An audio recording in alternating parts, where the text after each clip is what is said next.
Hey, the Waza Airs were huge when they were released back in 2019, even winning Best Gear of the Show at NAMM 2020.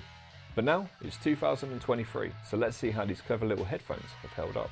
At the bare bones, these are simply a Boss Katana amp in a set of headphones, and you control them with your phone. I'm sad to say that the updates for them, it's been a bit stale, but we'll cover that more in a moment. That said, are they as good as they were on day one? Well, I am happy to say that they're even better. Why? Because there were some great hidden features within the app, and support from third parties have expanded the features quite considerably. But before we get to that, let's talk about wear and tear. Battery life seems pretty much on par with when I've got them, which was about 2-3 years ago. And wear and tear, this is fine. These parts, they're just a little bit softer, but they're not broken at all. They feel great. I can't see anything wrong with them whatsoever.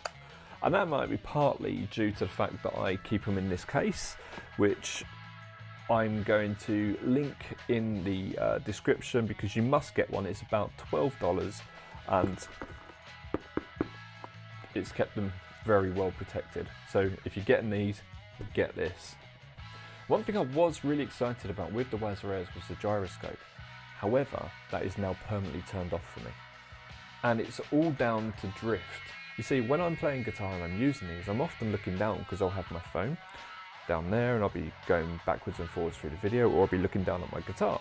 What inevitably always happens is the amp pans around to one ear and you just get mono in one ear, and it's frustrating.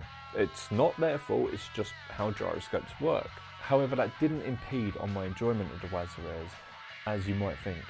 I'm still very, very much over the moon with these. The takeaway from that is, if you don't look at your guitar very often, if you're a professional player not like me, and you've got good posture, you'll be fine. If you don't, you might be more like me.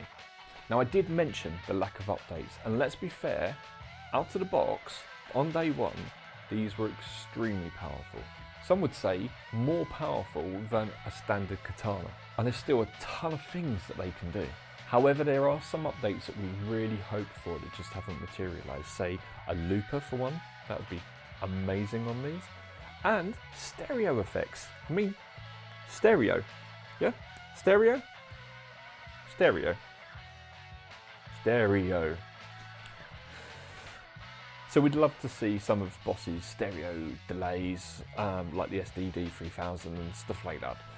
It would be amazing. I use the DD500 for my stereo delays all the time. I use a lot of Boss gear, and I want to see the amazing work they do with stereo brought to the Waza Airs so I can get these tones. The ability to record out of these was something that a lot of people asked for, and although there is a jack on here, that is purely for pairing this. I don't know if there's any routing possibility to send audio out of this, and I wish there was. And if they do a version 2 of these, I'm sure that will be something they add in. Our friends over at Boss are very receptive to input, so if you have anything you want to see in the Waza Airs, let me know in the comments below and we'll pass that information on to them. Last year, Boss did release a couple of updates for these, and they were to tie in with their new foot switches called, let me just look up there, the FS1WL wireless foot switch. The updates seem to be in response to third-party add-ons such as the Xsonic Air Step, which expands the functionality of these in a huge way. We've done a whole video covering all of that, so I'll link that at the end of this video.